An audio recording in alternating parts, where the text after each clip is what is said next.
Case ഞാൻ തീർപ്പാക്കിയതാണല്ല bye. റിവെഞ്ചിനായിട്ട് എനിക്ക് ഇങ്ങോട്ട് വരേണ്ട കാര്യമില്ലല്ലോ. നമുക്ക് ബോംബെ നോർത്തിന്റെ കയ്യിൽ 500 രൂപ കൊടുത്ത് ജയന്തി ചന്തയിലെ ജനറൽ കമ്പാർട്ട്മെന്റിൽ കയറ്റിവിട്ട പോലെ.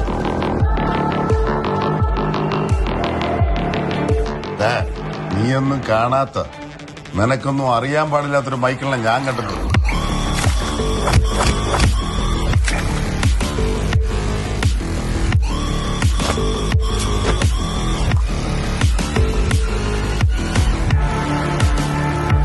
ആ മൈക്കിളിനെ കണ്ടിരുന്നെങ്കിലേ നീയൊന്നും വായ തുറക്കില്ലായിരുന്നു.